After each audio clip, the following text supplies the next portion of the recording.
ਇਹ ਦੂਸਰਾ ਆਪਣਾ ਇਹਦੇ ਨਾਲ ਦੇ ਅਸਾਂ ਦਾ ਜਨਾਬ ਤਾਂ ਛਾੜਿਆ ਹੁੰਦਾ ਲੱਭੇ ਨਹੀਂ ਵਾਹ ਤੇਜ਼ ਸੀ ਇਹ ਉਹ ਚੁਕਾ ਕੇ ਨਾ ਚੰਗਾ ਉੱਚਾ ਟੁਰ ਗਿਆ ਜਿੱਥੇ ਉਹ ਕੋਠੀਆਂ ਨਹੀਂ ਅਸੀਂ ਉਹ ਤੇ ਖਲੋ ਕੇ ਪਛਾੜ ਲਿਆ ਉੱਥੇ ਜਨਾਬ ਉੱਤਾਂ ਟੁਰ ਗਿਆ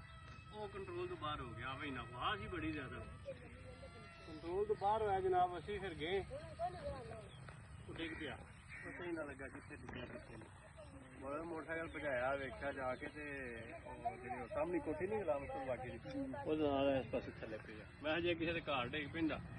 ਫੇਰ ਗਿਆ ਫੇਰ ਸਿਲਵਦਾ ਜਹਾਜ਼ ਵੱਡਾ ਪਿਆ ਅੱਜ ਮੇਰੇ ਕੋਲ ਵੀ ਜਲਦਾ ਉੱਡਦਾ ਹੀ ਐਡਾ ਕੁਝ ਤੇ ਹੈਰੀ ਮੇਰੀ ਵੱਡਾ ਐਡਾ ਉੱਡਦਾ ਹੀ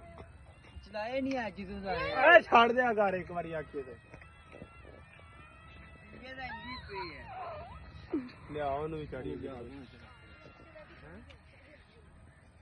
ਓਏ ਉਹ ਟੁੱਟ ਜਾਂਦੇ ਨੇ ਜਹਾਜ਼ ਉਹ ਜਿਹੜੇ ਨੇ ਨਾ ਲੋਹੇ ਦਾ ਜੀ ਹਾਂ ਜਾਂ ਫਿਰ ਇੰਜ ਦੀ ਜਗ੍ਹਾ ਖੁੱਲੀ ਆ ਕੇ ਚੜੀਏ ਤੇ ਤਾਂ ਹੈ ਮੈਂ ਇੱਕ ਵਾਰੀ ਇਹਨੂੰ ਘਰ ਉਡਾਇਆ ਨਾ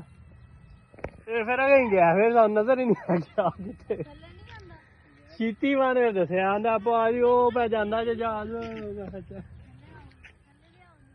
ਥੱਲੇ ਲਿਆ ਇਹਨਾਂ ਦੇ ਕੋਲ ਅੱਛਾ ਇਹਨਾਂ ਦੇ ਕੋਲੋਂ ਇਹਨਾਂ ਦੇ ਕੰਨਾਂ ਦੇ ਕੋਲੋਂ ਨਹੀਂ ਕੱਢ ਜਰਾ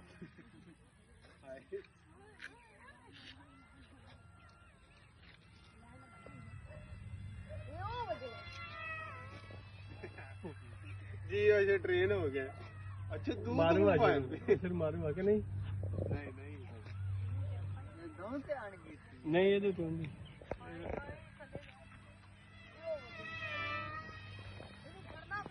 अच्छा मैं चैलेंज किते ਇਹਦੇ ਵਿੱਚੋਂ ਨੂੰ ਗਿਆ ਦੋ ਤਿੰਨ ਵਾਰੀ ਹਾਂ ਲੰਘਾਓ ਜੀ ਅੱਜ ਫੇਰ ਪਿੱਛਾ ਆ ਰਿਹਾ ਜੀ ਵੇਖੀਏ यहाँ पे बैटरी नहीं पूरी हो अंदर रह गया गेट उतारना रूम ना उतर रख थोड़ा उतर रख सीधा जान दे सीधा जान दे ना चल कटाई कर राम राम चल आउन दे बस कटाई ना करो वो कटाई नहीं की फुल सीधा ही जा रहा था बैटरी चल ਉਹ ਕੁੱਤੇ ਆਏ ਨੇ ਉਹਨੂੰ ਦੌੜ ਦਵਾਉਣ ਦਾ ਪਲਾਨ ਜਿਹੜੇ ਦੇ